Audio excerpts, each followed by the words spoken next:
हाय दोस्तों। तो आज हम लोग बात करने जा रहे हैं फिर से आत्मविश्वास की। हमारे अंदर आत्मविश्वास होना कितना ज़रूरी है और आत्मविश्वास होना क्यों चाहिए। क्योंकि आजकल हम लोग देखते हैं कि दिखावे की संस्कृति है।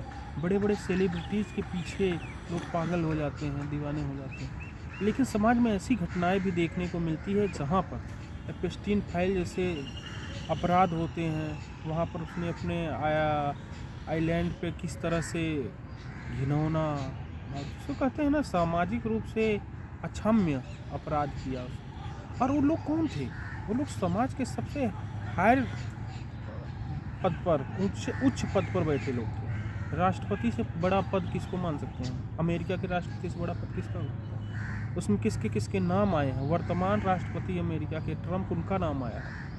बड़े बड़े पद भाजपा के हरदीप सिंह पुरी, उनका नाम आया है। और साथ में और भी बहुत सारे लोगों का नाम आया है। तो यहाँ पर ये देखना होगा कि जिनको हम आदर्श बनाते हो, चाहे कोई भी हो, चाहे कितना भी बड़ा क्यों ना हो, उन पर एक हद से ज़्यादा विश्वास नहीं होना चाहिए। यहाँ पर स्वामी विवेकानंद की एक पंक्ति थी, मुझे बहुत अच्छी लगती है। वो कहते हैं कोई कितना भी महान क्यों ना हो, उसके पीछे अंधे होकर न चले। आज भी समाज में बहुत सारे लोग, अगर हम देखें तो वो वस्त्र तो उनका अलग होगा आध्यात्मिक, लेकिन विचार आप कैसे निर्धारित कर सकते हैं कि व्यक्ति वैसा ही होगा। तो बहुत सोच समझ के हमें निर्णय लेना चाहिए हर चीज़ में। बच्चों के एजुकेशन को लेकर भी हमें बहुत सतर्क होना चाहिए। कभी भी अपने बच्चों को कहीं पढ़ने भेज रहे हैं तो उसके टीचर्स के बारे में बहुत अच्छे से आप पता लगाइए, ठीक है। अकेले ना भेजें, ठीक है, बच्चों की, क्योंकि आप नहीं जानते हैं ना।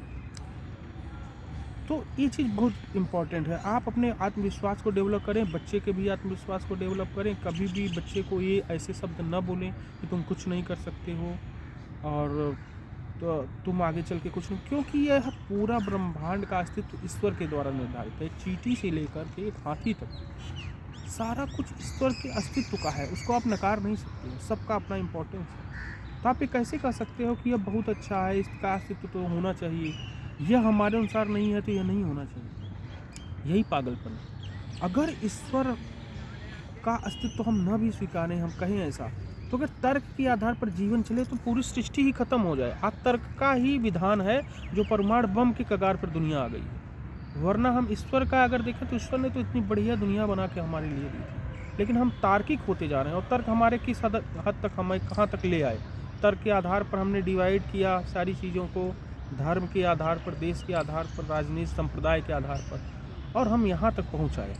तो एक बार अपने तर्क से अलग हट के आप देखेंगे तो आज भी जो मानवता है, जो अच्छे विचार हैं, प्रेम, आनंद, शांति, मौन, ये ईश्वर के गुण हैं। और इसी की वजह से मानवता जिंदा है और चल रही है। तो अगर हम देखें तो ईश्वर को ज्ञान योग, भक्ति योग, कर्म योग के द्वारा आदमी ढूंढने का प्रयास करते हैं, लेकिन क्या हमने कभी ये सोचने का, समझने का प्रयास किया है कि ईश्वर का जो रूप है वो तो अरूप भी हो सकता है।